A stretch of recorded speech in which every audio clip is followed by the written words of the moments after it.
Please be advised, Once Upon a Crime is a series depicting true crime incidents in South Africa. The content may not be suitable for sensitive listeners. Listener discretion is advised. The views and opinions expressed during Once Upon a Crime is not that of the SABC and Lotus FM.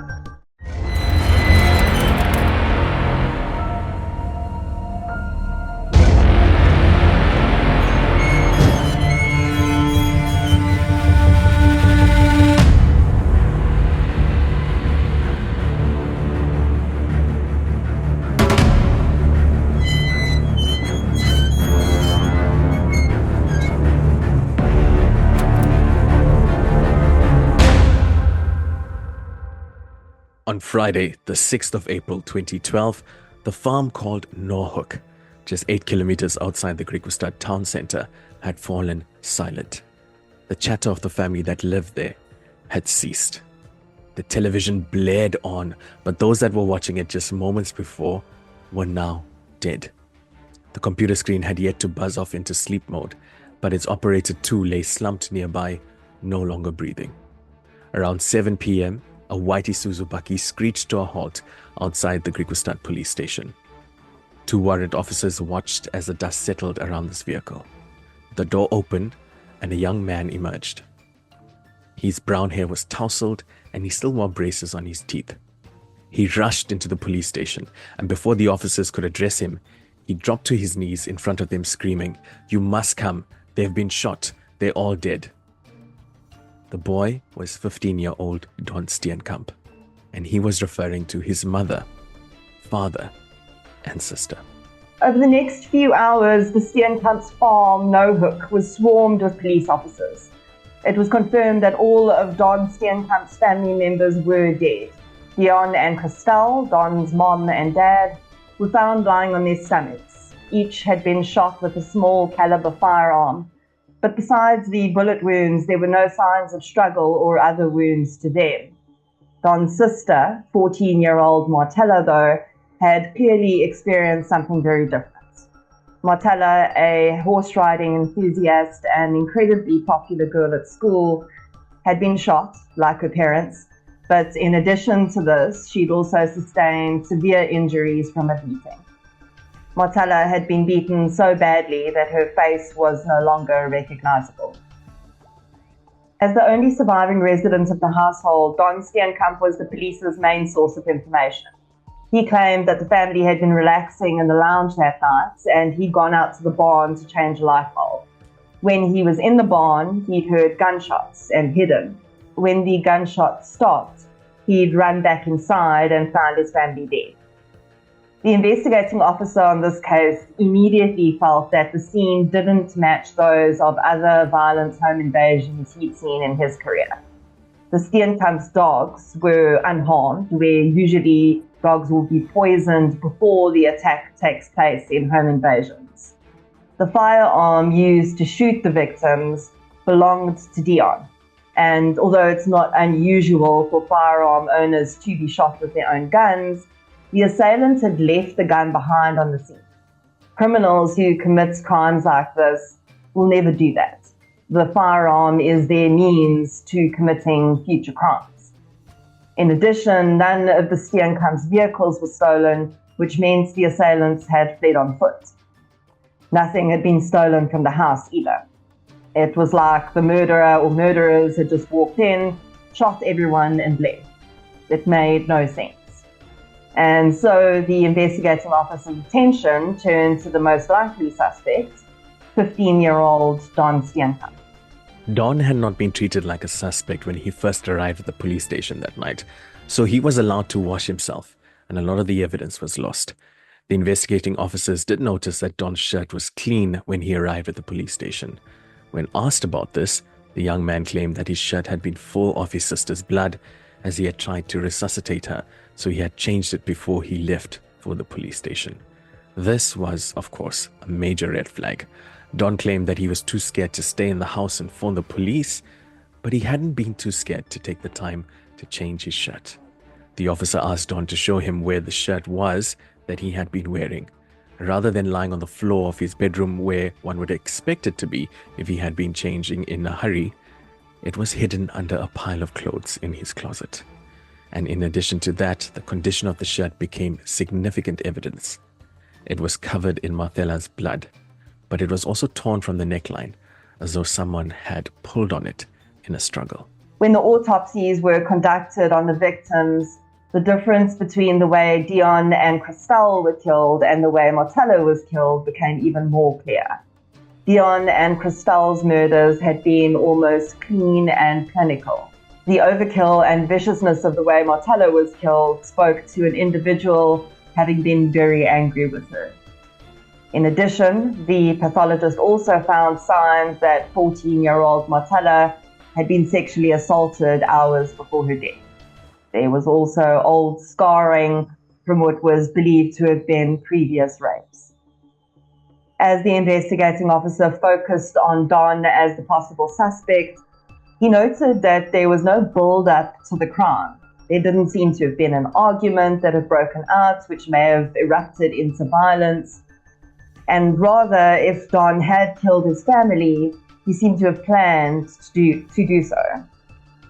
The weekend over which the family was killed was Easter weekend, and Don and his sister happened to be home from school for the holidays from their boarding schools. Although it seemed clear to most, despite the horror of the realization that Don was responsible for the murders, it would take another 4 months before police had enough evidence to arrest him. Throughout the court proceedings that followed, Don's identity had to be withheld in the press due to him being a minor, but everyone knew exactly who the now 16-year-old being reported on was. Don pleaded not guilty to 3 charges of murder and 1 of rape, but a mass of evidence collected against him soon assured the court of his guilt. One of the most important pieces of evidence was that T-shirt, which was also found to have had gunshot residue on it, and the type of blood spatter had come from standing close to Martella when she was being struck. Although Don tried on several occasions to change his evidence to better suit the versions he wanted to be believed, he was eventually found guilty of raping and murdering his sister, as well as the murder of his mother and father. Due to his age, he could not be given a life sentence, and the cumulative sentence he received for all the crimes was 76 years imprisonment, but his effective sentence was 20 years. Now, this story is particularly disturbing because of that rape element. But what do you think is the motive behind these murders? So from tracking what the family had done on that day, and then the knowledge that Don had believed to and was found guilty of raping his sister, what they believe had actually happened was that Don and Martella had gone riding their horses earlier that morning. And it's believed that while they were out doing so, Don had raped Martella, as he had on other occasions. And it's believed that on this occasion, although Martella had not been sharing this with her parents, as we see, many rape victims, especially within families, are too scared to speak out. And this is believed what was happening with Martella as well. But it's believed that on this occasion, she was going to tell their parents about what he was doing that day. And it's believed that this is essentially what had triggered Don to kill his parents. There is also a financial gain element to it, which we'll discuss in a minute, I'm sure. But, that for the most part, it seemed to be that Don was trying to hide the fact that he had been raping his sister. And by so doing, he had decided that the best way to do that was to kill his parents and then, savagely kill his sister as well. Goodness. Do we have any idea when the raping started with Don and his sister? Unfortunately, we don't. It's very likely it hadn't been going on for more than about a year. Don and his sister were in different boarding schools. And, so they weren't together a lot. They were together on the weekends that they would come home from boarding school, and then obviously during school holidays.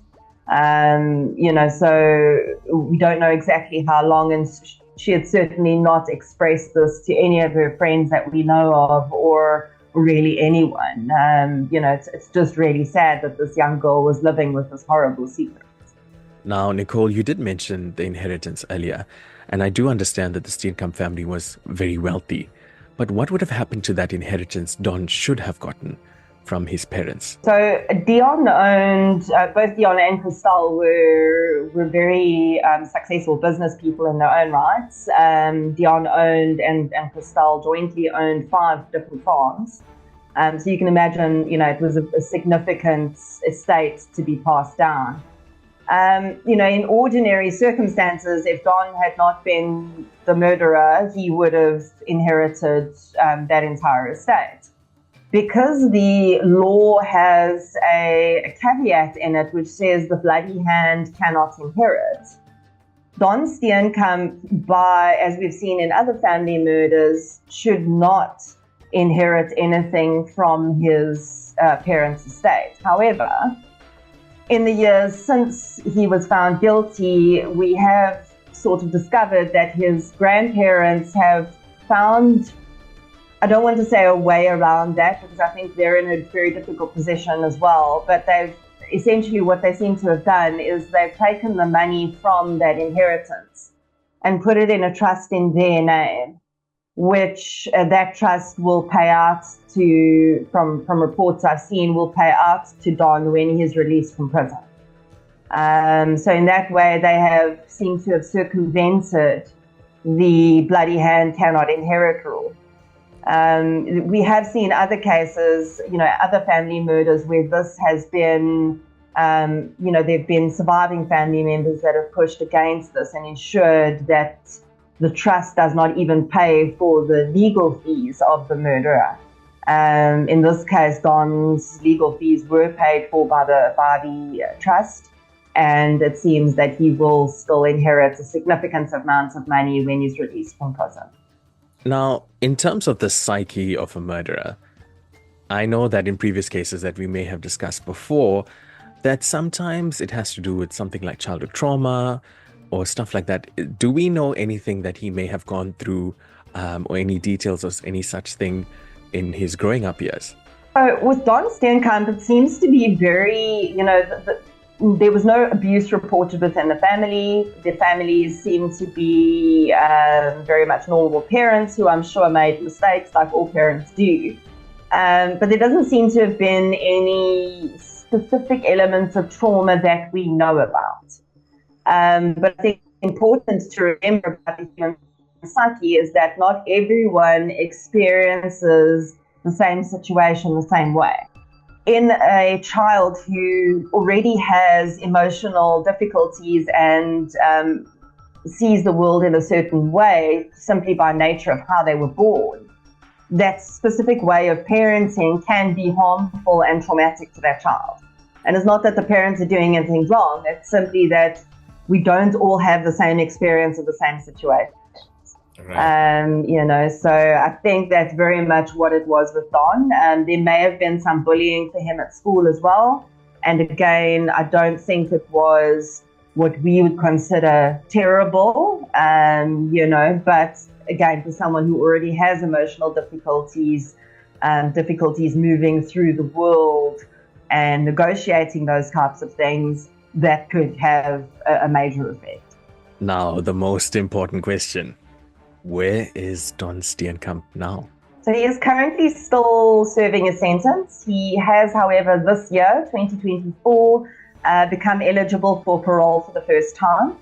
He had his first parole hearing and he was unsuccessful in that. So he was asked to continue to do more programs and, correct a few other things which were not made public. But he has been declined parole. He will be heard again in 2026, as he's heard every 2 years.